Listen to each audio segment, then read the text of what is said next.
I call myself full-time cat mother. Hi everybody, welcome to Me Moment. This is Juanita here.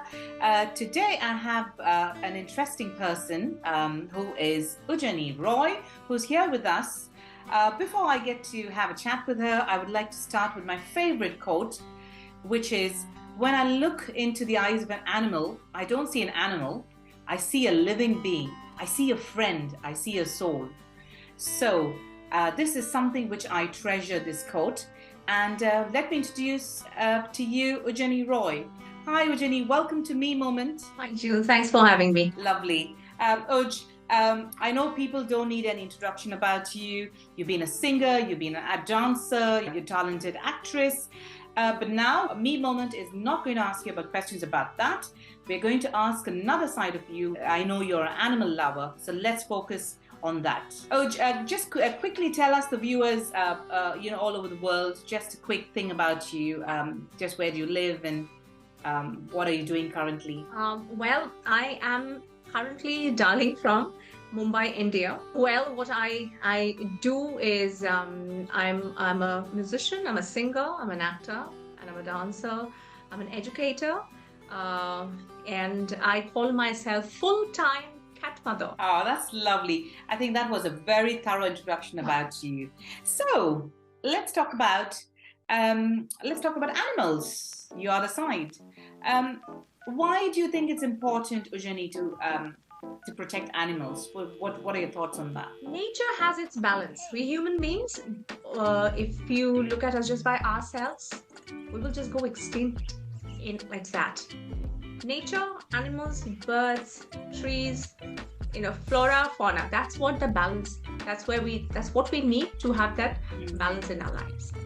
Everything is about balance, and I think that's why. It's just not that having an animal in your house as a pet is important. It's just not that. Giving the animal who's not in your house, who probably lives outside, lives in the forest, or is a community animal, respect, dignity for their lives, for their space. I mean, in India recently, there have been a lot of wild animals, panthers, leopards, or wild elephants, encroaching into human places inhabited by human beings, and people creating a huge hue and cry about that, saying, oh, our homes and our fields and our crops are getting destroyed. My point is this: you encroached on their land.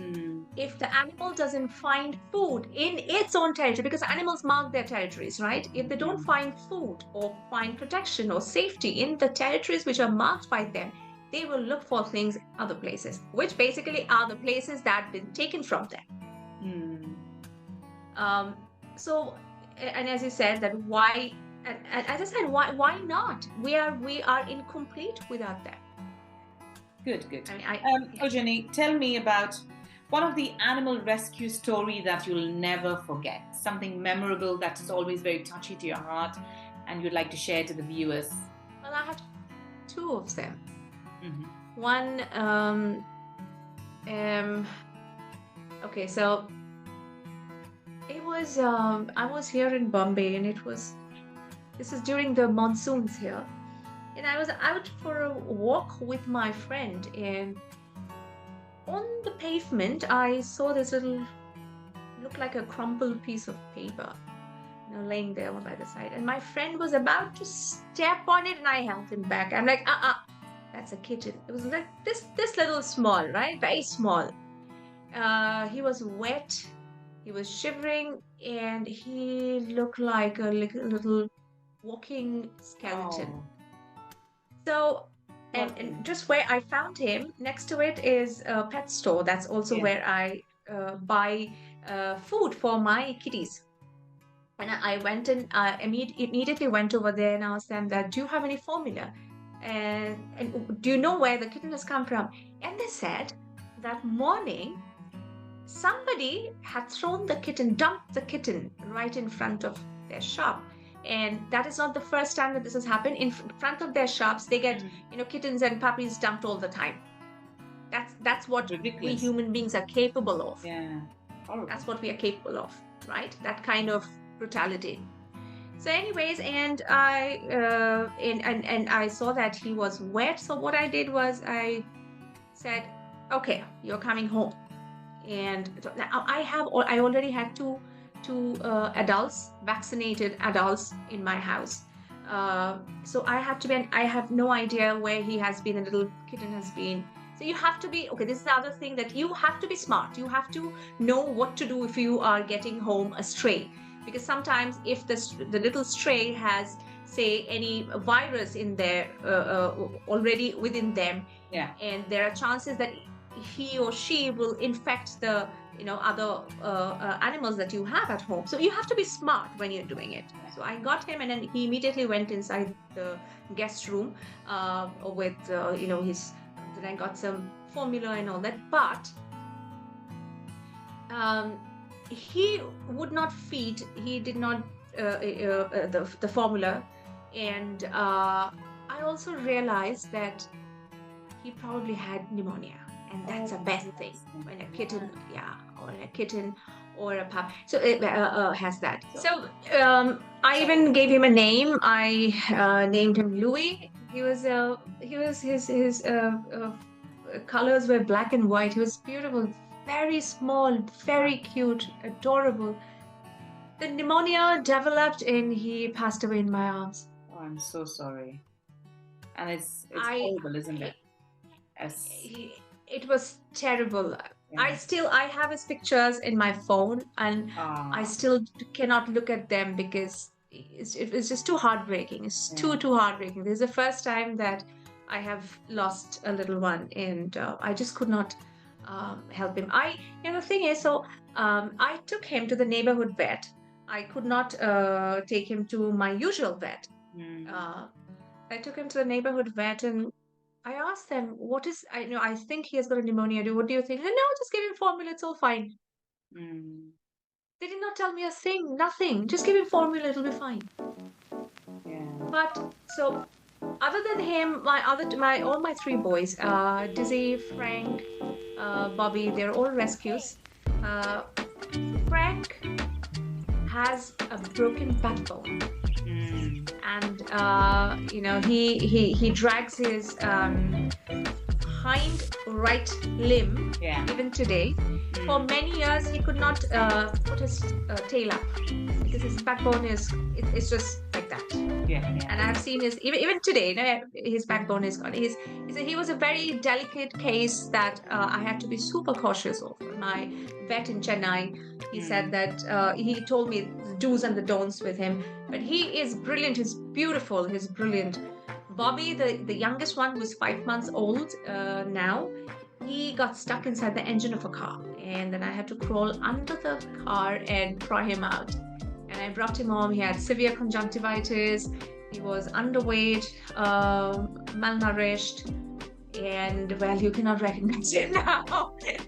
He's beautiful, very cute. There is this one story. Again, another orange. I don't know. I have a thing for orange tabbies. The kids in my apartment building, the kids found this little kitten, and they got him to my apartment saying that we don't know what to do. Would you please help us? And they know I do rescues. And I said, would you keep him? I said, listen, I had already adopted Bobby, and he was very small, and he was not vaccinated. So he was in isolation in this room. This room was for 1.5 months. Bobby lived here, and I lived here with him. Okay. I slept here with him for 1.5 months. So I did not want another stray in the house who was not vaccinated, and so I told them, I realized this would be the best time to teach them how to be responsible. So I said, I will help you with keeping him safe and all that, but you guys have to do it. So those kids, they won't believe this. They made a timetable for his food. They made a bed. They made a litter box, and I helped them. I helped them with litter, with food, all of them. I would give his deworming, the solution that you feed them. his deworming medication. I gave it to them, to him, and so his name is Miko. Nice. And yeah, so there's a little playroom for the kids in the apartment building. Yeah. And they made a little space for him, with his flea powder, with his stuff, hand sanitizers. Everything was kept inside a cupboard. They made space for him, cleaned up the place, all of that. Now, the adults in the building started having a problem with that. I mean, they had some ridiculous arguments. On the evening of Diwali, the kids all came to my house. Auntie, they are chasing Miko and they're going to throw him out. And they're running behind us because we want to keep the kitten safe. I'm like, all right, I'm going to come down. Now there are these 3 men, and that's me, and there's this whole gang of 15 kids. And now, mind you, the day I rescued my kitty, Bobby, those kids were there as well.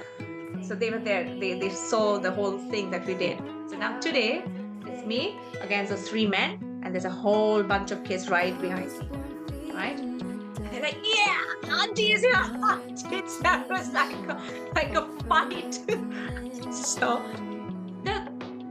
when people are ignorant and then they try to seem smart, that's when I really lose it. So one of the arguments they gave me, the kitten is pooping.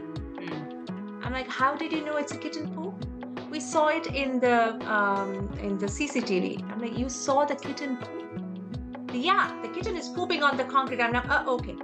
Kittens need loose soil or dirt. Cats, they need, because they want to cover up their poop. Yeah.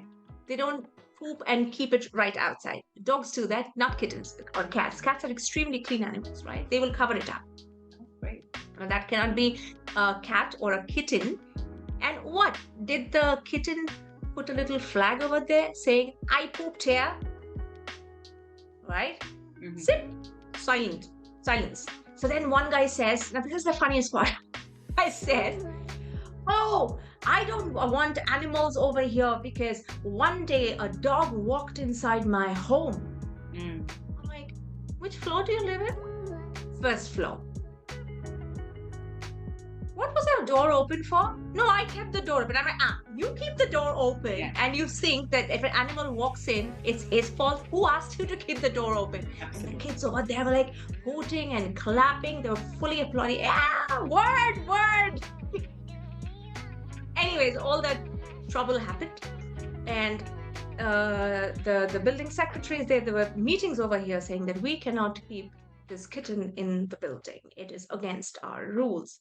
Now, there are stringent laws which says that if nobody can stop, especially in these buildings, apartment buildings, you cannot stop anybody from feeding a stray or taking care of a stray. They're community animals and it's your responsibility to feed them.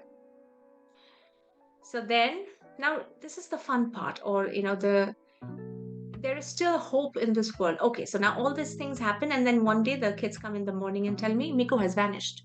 Miko is nowhere to be found. Now they had taught Miko, you tell Miko home and he will run to where his little house was. Yeah. They had taught him that if you get in trouble, Miko, if we say home, if somebody is chasing you, if you scream home, you run. Right? Miko is not to be found. Then the watchman tells me, after the kids play here in the lobby, say about till 12 in the night. After the kids left, one of their mothers came and asked the watchman if the kids had gone. He said, yeah. She took the kitten and dumped him in a slum behind. Right? Without food, without water, without anything. Human beings. Worst kinds ever. Next morning, I took 2 of them and one of their dads, and I went there inside the slum, trying to find out. There was this guy sitting over there under a tree, and I'm like, have you seen a kitten? Oh wait, hang on. There was a kitten over here. These 4 kids were playing with the kitten. Call the kids. Up comes the 4, 5 little boys. Have you guys seen a kitten? What color? It's a orange, white striped orange. He's got a little white spot on his back. Yeah. We were playing. Points at the little one who's like yay height. He was playing. He took him home. He's the one looking after. I said, can you get him? He said, would you mind coming to our house because he's very little? I go into their shack, and there I see Miko with one of the kids, safe. Apparently, they had found Miko and took him home. Now, those kids, they look after strays in the slum.